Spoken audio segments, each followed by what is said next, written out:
Hi guys, thanks for tuning in to another video on ForgottenWeapons.com.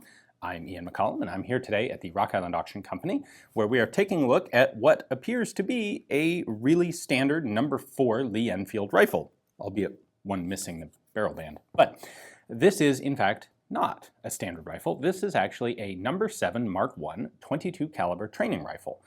And I suppose I should specify it is a British number 7 Mark I, because there was also a Canadian number 7 Mark I that's completely different mechanically. This is actually one of the neatest of the British 22 caliber Enfield conversion training rifles because it actually has a magazine.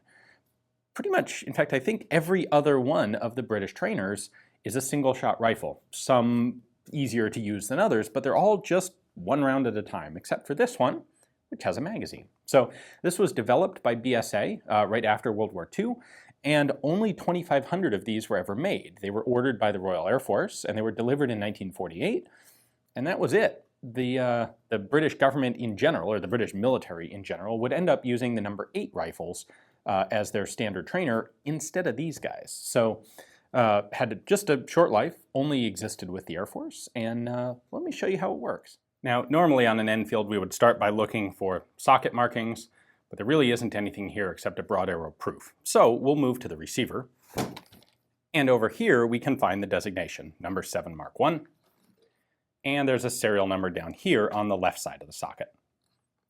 So these were based on the number 4 Mark II receiver, and it's pretty much standard up here. However, they did have to mill this out and add a separate ejector, because of course the 22 caliber cartridge is a lot shorter than a 303.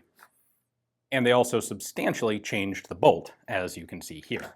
So this is going to have a much shorter bolt throw than a standard number 4 rifle, basically half the length. Right here is the new ejector that was added, and then we have our 5-shot magazine. Note that the barrel has been extended back into the receiver, deeper than you would normally have on a 303 rifle, and that's because you don't need a long feed ramp like you would have with a 303 cartridge. Instead, you need to have the chamber really close to the front of the magazine so that you can actually control the feed of a 22 out of the magazine and into the chamber without it falling off of the bolt and getting lost. We can take the magazine out just like a standard Lee Enfield magazine.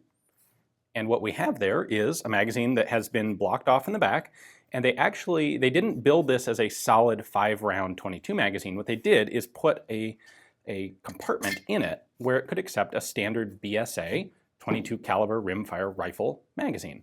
They made one slight alteration on this. When this is used in a regular BSA rifle, the spring catch to hold it in place is located on the bottom so that it goes up into the rifle, and you can grab it here, unlatch it, and pull it out.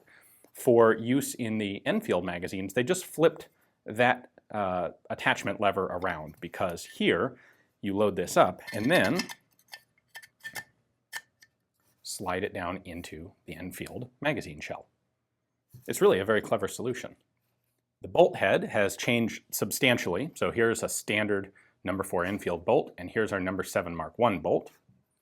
We can go ahead and take this off by unscrewing it just like a regular one. And what they have done, in addition to, it's all falling out. What they have done here is scallop this out to feed over the magazine. They have actually added 2 extractors instead of 1. So, well, sort of. There's one significant, like, real extractor here, and then there's also this auxiliary extractor that's just going to hold a little bit of spring tension on the back end of the case. That is there just to help control it so that it doesn't tend to fall into the action as you extract the empty cartridge. On the older number 2 training rifles, that didn't matter because in fact you were deliberately ejecting the cartridge down into the empty box magazine shell. On this one, there's a live, there's an actual repeating magazine underneath the bolt, and you want to make sure that the cases get ejected out of the action successfully. So that auxiliary extractor has an important role to play there. The firing pin is a separate spring-loaded piece running down the length of this new bolt head, and then it is hit by this modified striker inside the bolt body. And that's connected to a firing pin spring, or a striker spring, right there, and it works just like a normal Enfield bolt in action. Uses the same sear connection point, just has a shorter bolt throw. Sometimes you will find the number 7 rifles with number 8 rear sights installed. Those rear sights are actually calibrated for 22 caliber ranges. However, what they did initially, and what this one still has, is the original standard number 4 rear sight, but they have added a front sight post with the height set to give you a 25 meter zero with 22 if you are set to 200 on the flip up sight.